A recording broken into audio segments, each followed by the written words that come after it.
Mark Greig, for those that don't know, from High River, Alberta, played in the Western League with the Calgary Wranglers, Lethbridge Hurricanes, into the NHL with Hartford, Toronto Maple Leafs, Calgary Flames, Philadelphia Flyers for a long time. And now as a scout with the Flyers, and his son Ridley was our featured prospect last week for Sask Snow Beef. And there he is today. Mark, how are you? Good, thank you. Where are you checking in from? Are you in Calgary, or where are you joining us from today? Lethbridge. You're in Lethbridge, okay. Once a hurricane, always a hurricane. How's life in Lethbridge, by the way, amid the pandemic? That's one town we have not been to yet to say what is life like out there. Give us an update if you don't mind, Mark. The city's doing pretty well. It really hasn't impacted too heavily here. I think a lot of the people are doing a great job in isolating and being diligent in their approach with things. But really, it's been quiet in that regard, and so far, so good. What's it like for the hockey community, by the way? Because I talked to Rich Sutter at least once every 2 weeks, almost every week. You guys been getting together and go down walks down country roads and talk hockey? Or what's the hockey community doing in Lethbridge? Well, yes, you got to get outdoors. The weather's finally turned for the better here. I see kids out now. The street hockey's starting to surface, and we do have some areas around here that are nice for walks. So getting outdoors is a good thing. The walls can kind of close in over periods of time when you're indoors all the time. Do you have any feeling, Mark? I mean, we mentioned that you're working with the Flyers about the season coming back. You might have heard what I said about Brendan Shanahan. He says very optimistic. Are you hearing anything in your corner of the world about the resumption of the NHL season or conclusion of it? I don't. I've spoke with upper management almost every other day. There's not really a whole lot of insight, or I know they do have contingency plans in place, but I can't tell you that I have any more intel than anybody else. I too am optimistic, but I'm probably more hopeful than anything. Yeah, I get it. Like all of us. Now, we mentioned your son Ridley being our Sask Snow Beef top prospect last week. Can you speak on behalf of the junior players? What's he saying with his season being ended, and what Brandon would look like they were gearing up here? Your thoughts on the Western League and how that was full out canceled? Well, I found it quite shocking initially when the start of the pandemic started.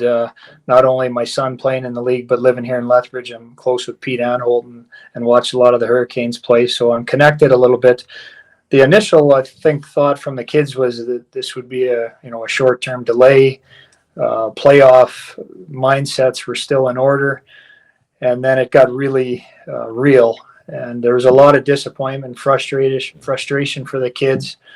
I mean, at that age, that's really all you want to do is play and get on the ice. So it's been a bit of a challenge for, I think, a lot of young junior players to sit back and let this unfold and not have the opportunity to play, especially for older kids that are rounding out their careers, young kids that are looking into their draft year. I think it's been a challenging time. Mark, it's Darren Dupont. That's where I wanted to go, was the draft. And I'm glad you kind of transitioned into that, because how does this affect the draft? And I know Ridley's right in the thick of it. Not having a stretch run, not having a playoffs, not having a championship or Memorial Cup to showcase some of these things that maybe go a long way when it comes to, the scouting side of it.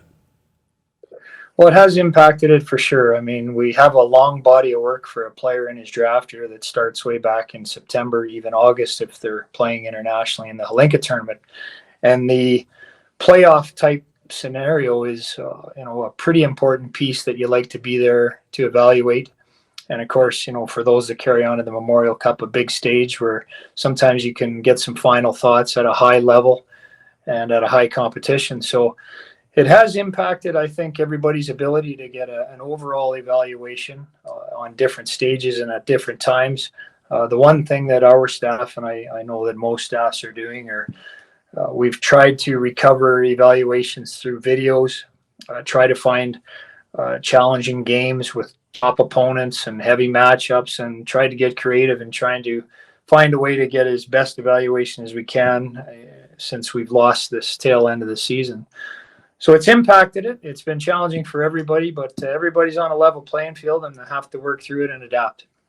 Well, the interesting thing about that is we're pretty football heavy here, 20 years with the Rough Riders here, Mark.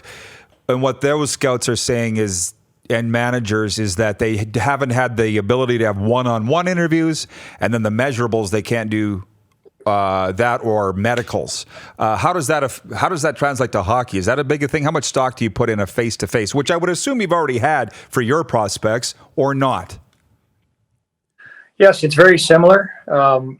The significant piece that we lost from the scouting sector was the NHL Combine, which is kind of the synopsis where the top 100 kids, if you say, will be there.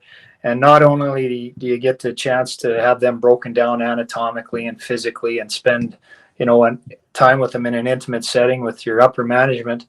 Again, we've tried to get creative and replace that with Zoom calls, several phone interviews, and try to gather as much information as we can and spend time with the kids that way. It's not ideal, and it's not quite as effective. But again, it's a way to adapt and try to get as much information as you can. I should ask you this before I let you go. You probably get asked it almost daily, the name Ridley. Maybe not as much as when he was younger. Mike Ridley, Bob Ridley. Where did the name Ridley come from? It actually stemmed from my wife, the movie producer Ridley Scott. For whatever reasons, the name struck a chord with her, and it gathered momentum, and off we went. So it's a bit unique. You don't hear it often, and it served him well. Happy wife, happy life. I get it. That's right. From our producer, Mark, producer Clark, for you, Mark, digging way back here. He says, Mark was a part of some great Hurricanes teams in the late 80s. Not that long ago, the team nearly folded. What's it been like in recent years there as the community rallied around the team and they've come back to prominence? What's the Hurricanes' pride like in Lethbridge? It has been a bit of a roller coaster. He's absolutely accurate. The late 80s were a great run here of playoff success and some Memorial Cup attendings. And it dipped, and a lot of different reasons and moving parts that took place. But there's a couple of people that deserve significant credit in bringing back the stability and quality of the organization, and Peter Anholt and the staff that he's built around his coaches and his ability to recruit and draft well. All those sectors have done a tremendous job, and I'd say it's been about 5 or 6 years. Again, Peter Anholt's up this year again for Executive of the Year in the East. The city's rallied, the attendance is high, and it's as good a time as I can recall for a sustained stretch for our team to be competitive and have players of interest and see the rink have some energy to it. I think this is the second time that Pete has been named GM of the Year in his time in Lethbridge, I believe. So, yeah, he has had a big part of that, and it is a wonderful hockey community, you're right. Anything else, Mark, before we let you go? No, I wish you guys well. Thanks for having me, and stay safe. Hopefully we can be watching sports soon. Absolutely. Mark, let's do it again. Appreciate the time. Awesome. Thank you. Mark Greig joining us. Some hockey stories. WHL great. Philly Flyers scout. You're watching Rod Pedersen On Demand.